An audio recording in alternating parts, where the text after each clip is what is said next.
엔화 가치 폭락이라 일본 망할지도 몰라.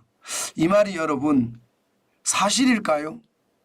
여러분 진짜 사실이 될 가능성도 굉장히 높아지고 있습니다. 여러분 이거 한번 보세요. 엔달러 환율 6월 21일 현재 159.60엔입니다. 달러당. 1990년 4월 3일에 보면 159.87이거든요. 그때 이후로 최고치입니다. 그때 이후로 34년 만에 최고치입니다. 시장이 지금 흔들리고 있어요. 예, 159 이제 160도 넘어간다는 이야기가 계속 나오거든요. 그러니까 시장의 불안감은 굉장히 큰데다가 지금 이대로라면 일본이 괜찮을까 이런 걱정들을 많이 합니다. 그만큼 엔화 가치가 폭락했다. 돈의 가치가 폭락했다는 것은요.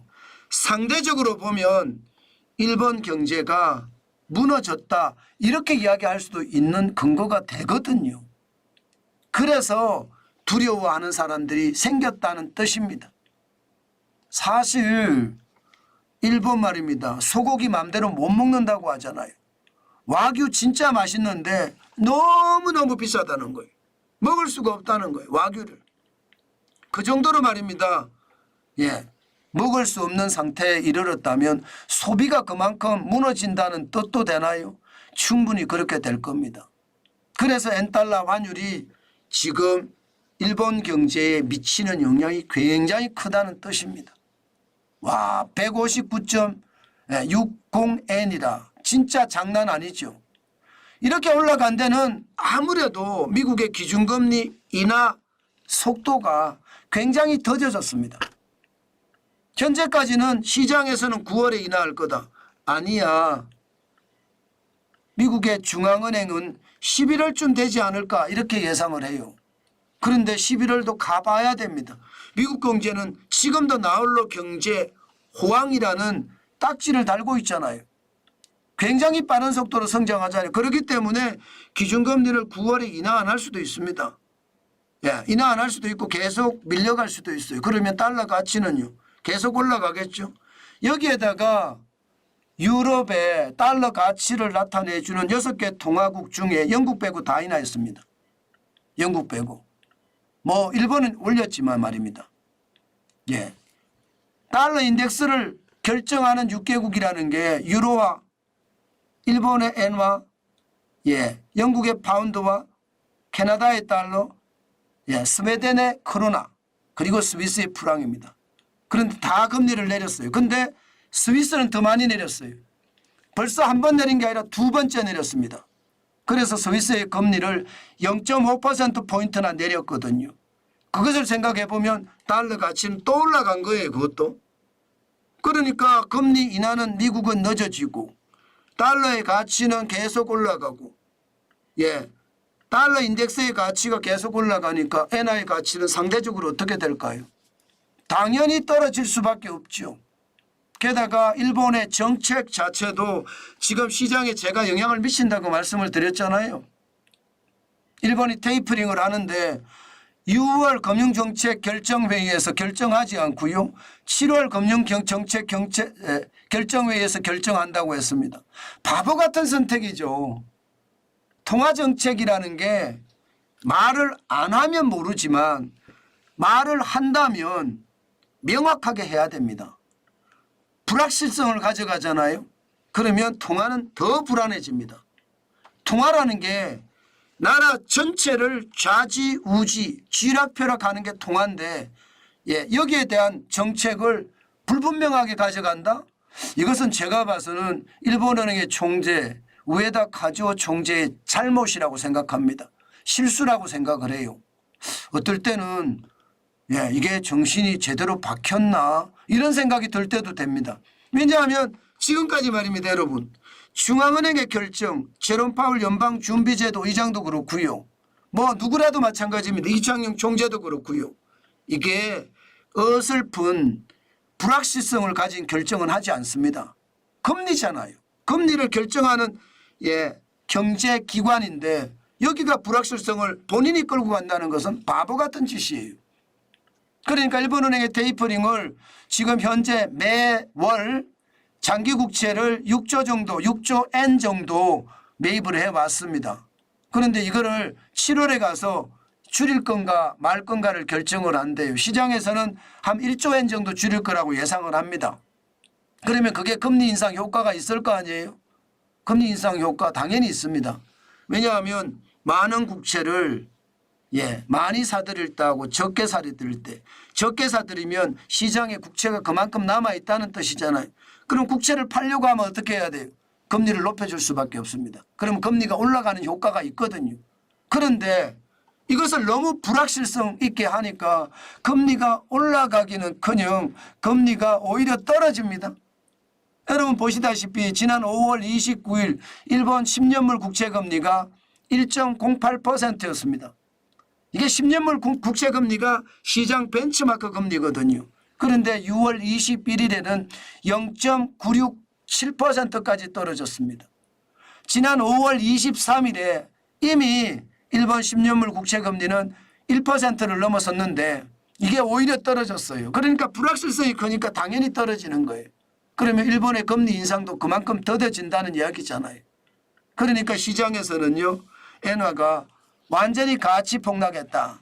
엔화가 이렇게 폭락하니 일본 경제도 굉장히 부담이 된다. 이미 이야기를 해왔습니다.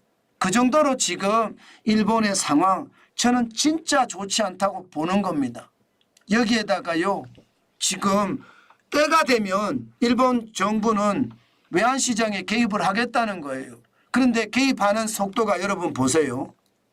지금 1991년 5월에 139억 엔 정도밖에 안 됐어요.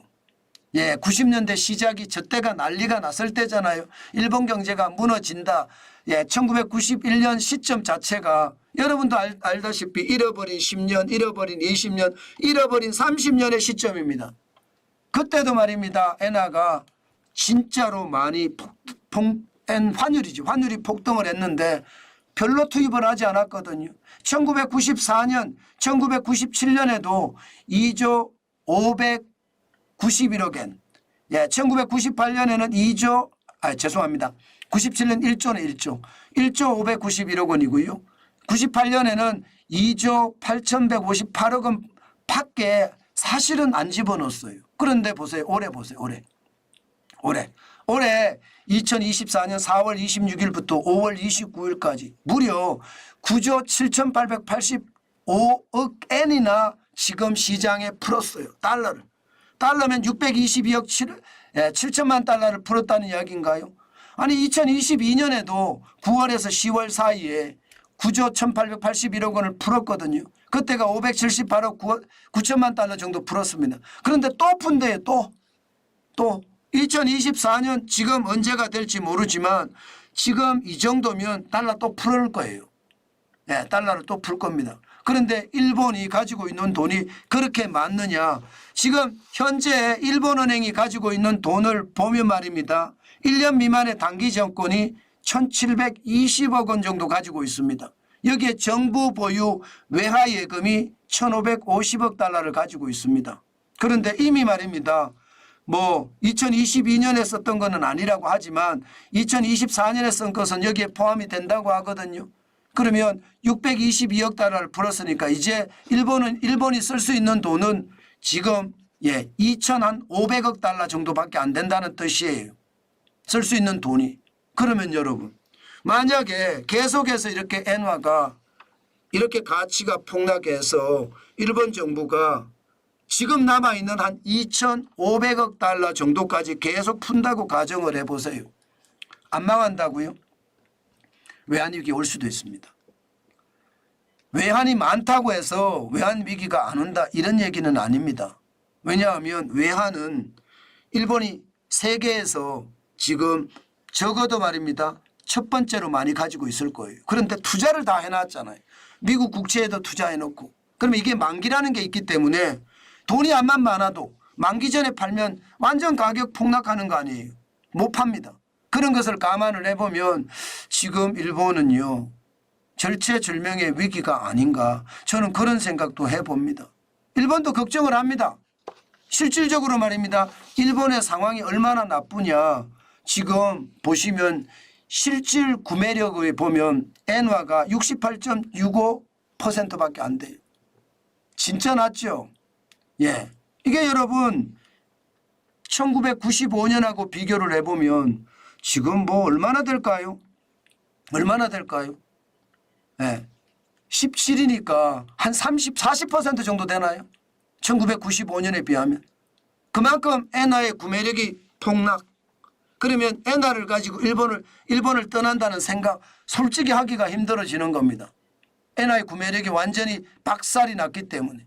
저는 이것이 일본 경제에 치명타 준다고 생각합니다. 엔화의 구매력이 이렇게까지 떨어지니까 엔화가 개박살 났잖아요. 솔직히.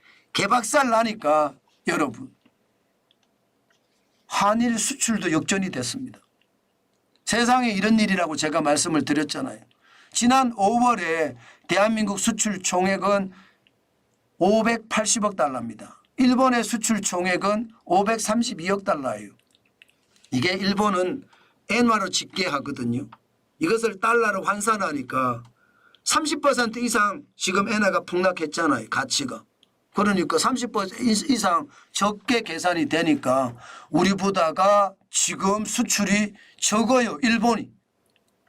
이대로 잘못 가면 일본의 수출은 지금 완전히 무너진다는 이야기가 나옵니다. 물론 일본 국내에서 해외로 수출한 물량보다 해외 기지, 전진 기지에서 거기서 현지 수출하는 게 더 크기 때문에 뭐 당장 우리가 따라간다. 그거는 아니지만 지표가 이런 경우는 없었거든요. 역대적으로. 그러니까 일본이 망할지도 모른다는 이야기가 나오는 거고 여기에 1인당 국민소득도 엔화 가치가 폭락하니까 대한민국이 일본을 앞서버렸습니다. 대한민국은 1인당 국민소득이 2023년 기준으로 36,194달러였거든요. 일본은 35,793달러. 일본을 완전히 무너뜨려 버리고 있잖아요. 그러니까 일본에서도요. 야, 이러다가 진짜로 일본이 삼류 국가가 되는 것은 아닌가 이런 자조적인 이야기까지 나오고 있습니다. 저는 충분히 그럴 수 있다고 생각해요. 이런 자조적인 이야기가 현실이 될 수 있다고 생각합니다. 아마 기시다 일본 총리도 지금 인기가 완전히 박살나고 있는 것을 보면 지금 긴장을 많이 하고 있을 겁니다. 이게 아베노믹스를 계속해야 되느냐 말아야 되느냐. 기시다 총리도 일본 총리도 고민이 많을 거예요. 어느 누구라도 지금 아베노믹스를 계속하면 안 된다고 이야기를 합니다. 옛날처럼 N저가 되면 수출이 많이 된다. 이 시대는 지났다고 전문가들도 이야기하고요. 미스터 N이라고 이야기하는 사카키바라 에이스케 전 대장성 재무관도 그렇게 이야기하는데도 지금 일본의 어떤 전문가들은 듣지 않는다. 아니 국가 지도자들은 듣지 않는다. 이렇게 막혀 있으면요. 결국은 망합니다. 결국은 망해요. 저는 그 망함이 굉장히 커질 거라고 생각이 들어요. 지금처럼 되면 말입니다. 그만큼 일본은 진짜 깨달아야 돼요. 시장을 잘 몰라요. 그렇다고 해서 제가 엔화를 안 사느냐 그건 또 아닙니다. 저는 일본이 망할지도 몰라지 망한다는 아니라고 보고요. 지금 일본의 슈퍼 엔저가 조만간 결국 말입니다. 일본의 물가 문제도 있고요. 또 싸구려가 돼 간다는 일본 국민의 어떤 안타까움도 있고요. 여기에 비하면 결국 일본은요. 금리를 올릴 수밖에 없을 거다. 지금 7월에 금리를 뭐 만지작거린다고 이야기하는데 올릴지 안 올릴지는 두고 봐야 됩니다. 왜냐하면 테이퍼링을 하기 때문에 두 가지를 동시에 하기에는 좀 부담이 되거든요. 그래서 좀 더 봐야 되지만 분명한 것은요. 지금 일본의 상황은 여의치 않다. 6월 21일 현재 원엔 환율이 870.95거든요. 그래서 저는요 이 새벽에 엔화를 조금 샀단 말입니다. 저는 당연히 사야 되겠고 뭐 여유가 있으면 더 사겠다는 생각도 있습니다. 왜냐하면요 앞으로 엔화는 더 떨어질 거라고 예상합니다. 왜 더 떨어질 거냐.